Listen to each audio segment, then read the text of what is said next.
पुण्यात्मा, इस ज्ञान से आपकी ऐं मिटेगी।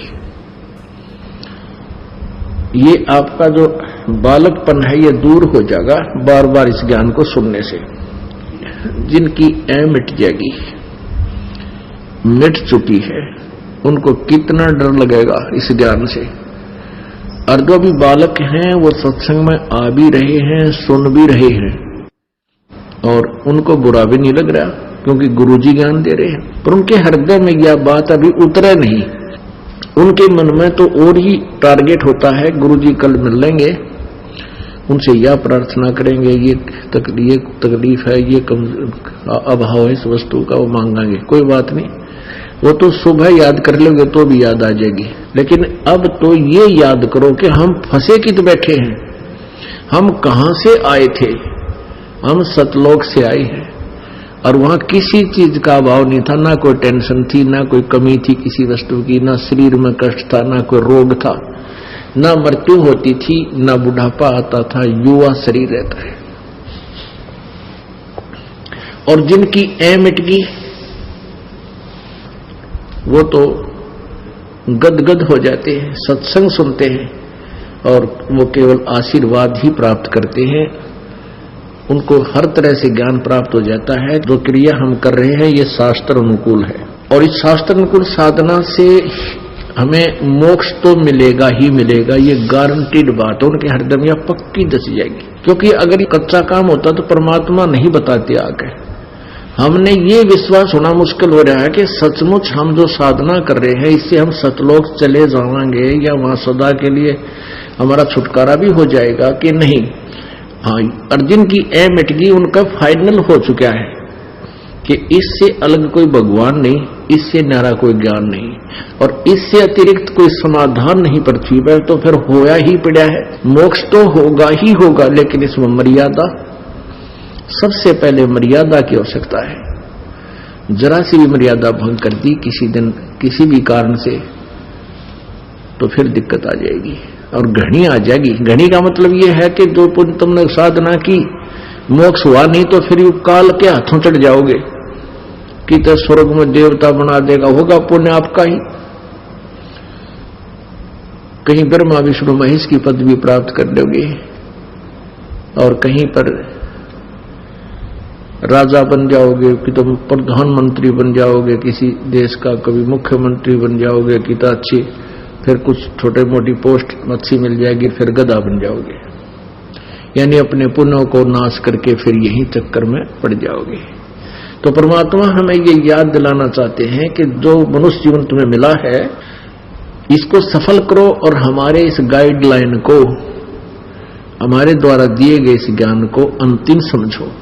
जिनकी ऐं मिट गई है वो फाइनल मान चुके हैं, लेकिन उनको भी सत्संग की आवश्यकता गढ़नी पड़ेगी।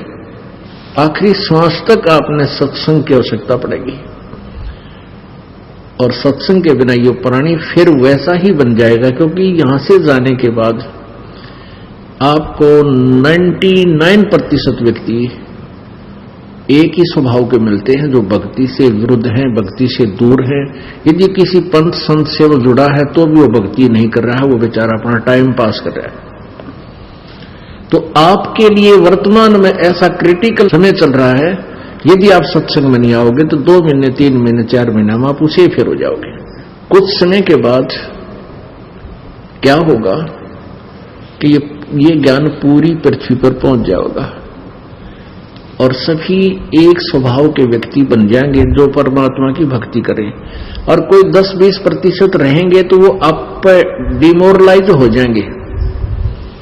जैसे फसल बीज दी जाती है और वो फसल अच्छी तगड़ी होगी तो नीचे कोई थोड़ा बहुत घास भी खड़ा उग जाएगा, वो हानि नहीं करता, वो अब पर जड़ खत्म हो जाता है, नीचे रह जाता है दबाव मान करके। और अब क्या है, अब इसके विपरीत है।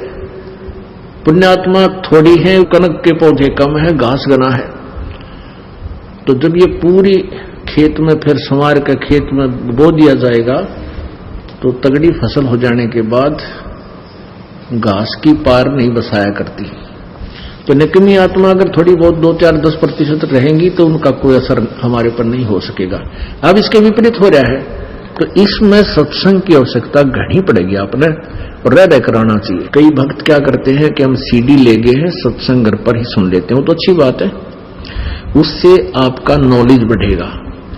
और वो क्या है कि आप सत्संग सुन रहे हो और आवाज आ गई का ये भैंस खुलागी, भैंस खुल गई, एक आटड़ू चूंग गया, किसी ने बैल बजा दी, या कोई बड़ा अफसर है तो बैल बजा दी, रिश्तेदार आ गए, टीवी बंद और रिश्तेदार आगे गप्पे सब शुरू, उन्हें बिना याद रखे सुना था। तो यहां आने के बाद आप पहले तो सत्संग सुनोगे, यहां दास के पास बैठकर 2 घंटे सुबह, 2 घंटे शाम, आप कहीं उठकर नहीं जा सकते। हम जान को नहीं दें आपने, क्योंकि बच्चे हैं, टीचर है, वो बच्चों को संभाल के रखता है, क्लास के टाइम पढ़ाते समय बैठ जाओ भाई, ध्यान से सुनो, वो निकलना दे दो। और फिर आप खाना खा के फिर किधर बैठोगे, बतलाओगे, आपस में चर्चा करोगे, वो न्यारा सत्संग। मालिक की चर्चा चलेगी, कोई अपना दुख बताओगा, कोई सुख बताओगा, तो उसका और दृढ़ विश्वास आपको होगा। तो इसलिए आपको यहां बुलाया जा रहा है, और इतनी बड़ी व्यवस्था मालिक ने करके दी है अपने बच्चों के लिए। ये इसलिए दी है कि आप यहां आओ, रह कर आओ।